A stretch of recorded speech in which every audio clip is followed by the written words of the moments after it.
नमस्ते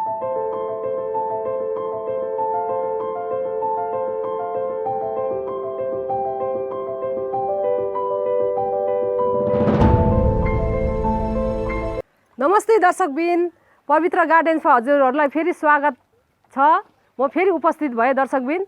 म के जानकारी दिनु चाहन्छु कि आज 23 तारिक हो, फेब्रुअरीको 23 तारिक हो। सरस्वती पूजा पनि आजै हो। अरू बसन्त ऋतु भनेर भन्छ। बसन्त ऋतु भनेपछि अब मौसम चेन्ज हुने छ आजबाट। अनि त्यो मौसम चेन्ज हुँदाखेरि यो बसन्त ऋतु लागेपछि के गर्ने भनेर भन्नु चाहन्छु हजुरहरूलाई कि अब जति पनि गुलाबको फुल होस्, एक जोरा होस्, यो पर्मानेन्ट प्लान्टहरू हुन्छ नि, हेबिस्कस भयो, पर्चुलोका भयो, पर्चुलेन भयो, हजुरहरूले जति पनि कटिङ गरेर चाहिँ सार्नु सक्नुहुन्छ। जस्तो कि हेर्नुहोस्, मैले यहाँ यो गुलाबको फुल हो। यो गुलाबको फुललाई यसरी कटिङ गऱ्यो भने यहाँबाट बसन्त ऋतु लागेपछि अब चाहिँ यसरी मुना पलायो भनेपछि चाहिँ मुना पलाएर चाहिँ एकदम मजाले चाहिँ कलकलाउँदो भएर फुल दिन्छ दर्शकबिन। त्यही भएर हजुरहरूले कटिङ गर्ने समय आजबाट स्टार्ट भयो है त। कटिङ गरेर चाहिँ कटिङ पनि गर्नुहोस्। अरू सार्नु इच्छा छ भने हजुरहरूले यो प्लान्टहरूलाई सार्नु सक्नुहुन्छ। जुनै पनि पर्मानेन्ट प्लान्टहरू, यो गुलाब पनि पर्मानेन्ट प्लान्ट हो हाम्रो, कहिले पनि हाम्रो बगैँचाबाट टुट्दैन, हट्दैन दर्शकबिन। त्यसै गरी यहाँ पनि देखाउने छु। यो चाइनिज रोज हेर्नुहोस्, यो मात्रै मैले यो गुलाबी कलरको हो। मैले तल राख्दाखेरि चाहिँ अलिकति छाया परेर गुलाबी हुन्थ्यो, गुलाबी नै हो। अहिले यसमा रातो देख्नु हुँदैछ होला। यसै गरी मैले सबै यो कटिङ गरेर यो मात्रै भाग अलिकति फुल्दै रहेछ र मैले यसलाई कटिङ नगरेको। म 4-5 दिनमा यसलाई नै कटिङ गर्नेछु। यस्तै गरेर अब यसरी कटिङ गरेपछि चाहिँ अनि सबै मुना पलाउँछ। कटिङ गरिसकेपछि चाहिँ हजुरहरूले चाहिँ फन्जिसाइडको स्प्रे गरिदिनु होला। किनभने फन्जिसाइड चाहिँ हामीले चाहिँ एउटामा यसरी लाएर साध्य हुँदैन दर्शकबिन, साध्य हुँदैन के। त्यही भएर डाइरेक्ट अब हामीले बोतलमा लाएर चाहिँ घोलेर चाहिँ यसरी फन्जिसाइड लगाइदियो भने चाहिँ यो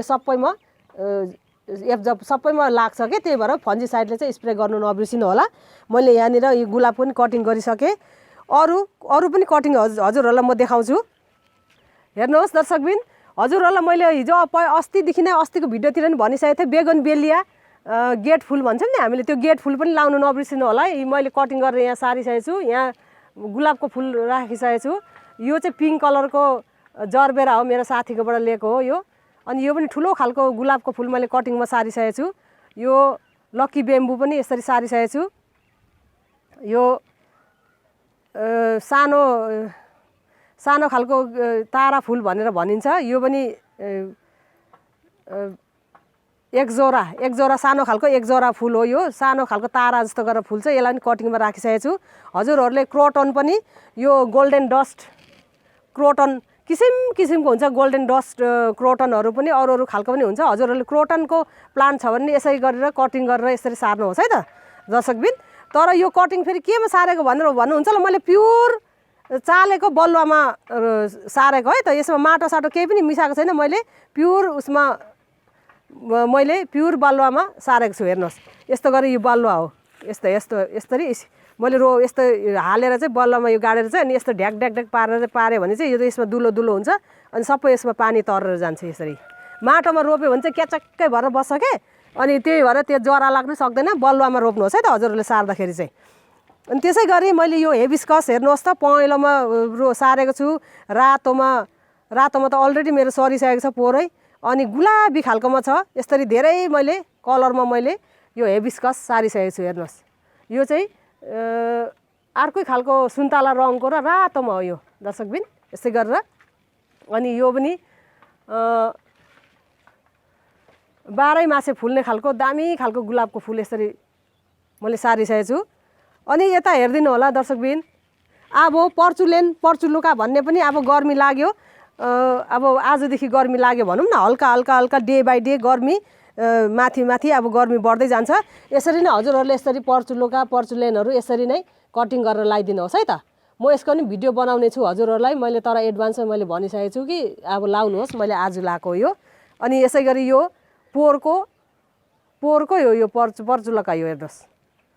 अनि अब यसलाई पनि कटिङ गरेर मैले सार्ने छु। अब यसको कटिङ सार्ने छु। अनि यसमा चाहिँ मल मलहरू थपेर गोडिदिनेछु मैले।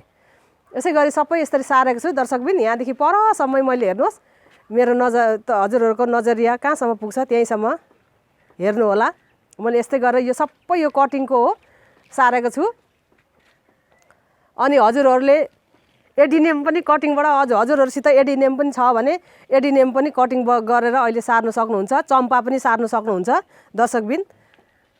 जति पनि कटिङहरू छ हजुरहरूले सबै छाँटेर त्यसलाई लेबलमा बनाएर आफ्नो डेकोरेट गरेर अनि रहेको उब्रेको हजुरहरूले फेरि सार्नु सक्नुहुन्छ है त दर्शकबिन। अनि दर्शकबिन एउटा कुरा भन्नु चाहेँ फेरि हजुरहरूलाई, अब मेरो घरमा त कन्स्ट्रक्सनको काम त चलिरहेको छ।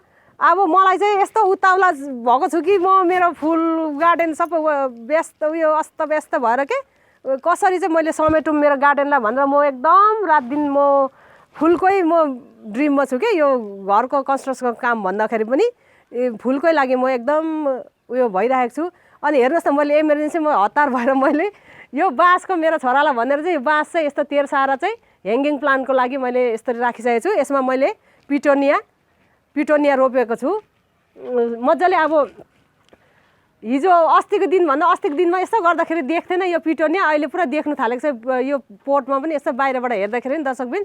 अनि मलाई एकदम आतुरी भएर हेर्नुहोस् न मैले यसरी ह्याङ्गिङ यसरी प्लान्ट पनि यसरी पिटोनिया लगाएको छु है त। हजुरहरू गार्डनर लभर्स हुनुहुन्छ भने ह्याङ्गिङ गार्डन पनि यो भुइँको साथमा भुइँमा अनि यस्तो स्टेप बाई स्टेप यसरी अलमारी बनाएर राख्नुको साथमा पनि यस्तो ह्याङ्गिङ फ्लावर यस्तो ह्याङ्गिङ हुनु एकदम जरुरी छ। अनि मात्रै हाम्रो गार्डन राम्रो देखिन्छ। मेरो थुप्रै छ काम दर्शकबिन। यहाँनिर पुरा फुल राख्ने रेकहरू नि बनाउनु छ, फुल राख्ने स्ट्यान्डहरू बनाउनु छ। अनि मलाई चाहिँ आतुरी भएर मैले यो स्ट्यान्ड यसरी ह्याङ्गिङ चाहिँ यस्तो गरिहालेको है त। यो 4टा पोट लिएर हेर्नुहोस् न, पोट पनि कति साह्रो महँगो हो भन यहाँ नेपालमा। अनि यसरी ह्याङ्गिङ पोट पनि यसरी यो ह्याङ्गिङ पोटलाई हेर्नुहोस् न मैले यो 4टालाई 900 रुपियाँ दिएर लिएको यसरी। अनि त्यही भएर सबै हाम्रो यो माथि टेरिस गार्डनमा चाहिँ फेरि वेट पनि त बराबर हुनुको लागि हामीले ब्यालेन्स मिलाउनुपर्छ। एक ठाउँ मात्रै फेरि भारी भयो भने हुँदैन। भोलिपर्सि म जानकारी हजुरलाई दिँदै राख्नेछु कस्तो गर्नुपर्छ के गर्नुपर्छ टेरेस गार्डनमा भनेर, कतिको वेटको लागि के गर्नुपर्छ भनेर म सबै जानकारी दिनेछु है त दर्शकबिन। अनि यति भन्नु चाहेँ दर्शकबिन। अब बसन्त ऋतु आइसक्यो, बसन्त ऋतु आजबाट। अनि हामी नेपालीले चाहिँ के भन्छौँ भने अब यो सरस्वती पूजादेखि गर्मी लाग्न थाल्छ है भनेर भन्छौँ नि होइन। अनि त्यही हो, अब सरस्वती पूजा आज हो। अनि सरस्वती पूजादेखि आजदेखि स्टेप बाई स्टेप अलिअलि गर्दै यस्तो गर्मी बढ्दै जान्छ। अब यो गर्मीको मौसममा अब हामीले जति नै कटिङ गरेर लाउनु सक्ने चिज लाउनु होला। अहिले फेब्रुअरी महिनामा कटिङ गर्नुपर्छ, फेब्रुअरी मार्चसम्म कटिङ गर्नुपर्छ, त्यहाँबाट अन्तिममा सेप्टेम्बरमा गर्नुपर्छ कटिङ। अनि अहिले कटिङ गरेको चाहिँ एकदम राम्रो हुनेछ। हजुरहरूले जति नै कटिङ गरेर लाउने आजदेखि चाहिँ सुरु भयो। हजुरहरूले मैले आजै लाउनुहोस् भन्ने होइन, भोलि पर्सि निकोर्सि 15 दिन पछि यो महिना यो मन्थको नेक्स्ट मन्थ लाउँदा नि हुन्छ। हजुरहरूले जहिले समय पाउँछ त्यसरी लाउनु होला। तर आजबाट चाहिँ सुरु भयो कटिङहरू लाउने भनेर मैले हजुरहरूलाई जानकारी दिन चाहेको है त दर्शकबिन। अनि अब म यसमै अब बिदा लिन चाहन्छु। हजुरहरूले कष्ट गरेर हेरिदिनु भएकोमा एकदम धन्यवाद छ। अरू भन्न चाहन्छु कि नयाँ भ्युअर्स मेरो दर्शकहरूले हेर्नुभएको छ भने, नयाँ जुड्नु भएको छ भने सब्सक्राइब गरिदिनु नबिर्सिनु होला। मन पऱ्यो भने लाइक दिनुहोस्। अरू चित्त बुझेको खण्डमा या नबुझेको खण्डमा मलाई कमेन्ट गर्नु नबिर्सिनु होला है त। कमेन्ट अवश्य दिनु होला मलाई। हजुरहरूको कमेन्ट म पढ्छु, रिप्लाई पनि दिन्छु। साथसाथमा ढिलो भयो भने कोहीको कमेन्ट दिनु पाउँदैन भयो भने ढिलो भयो भने म पक्कै पनि दिन्छु। त्यो कमेन्टको रिप्लाई म दिनेछु। म यसै गरी अर्को भिडियोमा भेट्न चाहन्छु, हजुरहरू सामु उपस्थित हुन चाहन्छु। अहिलेको लागि तपाईँको दिदी बिदा चाहन्छु। हस्त नमस्कार, बाई बाई।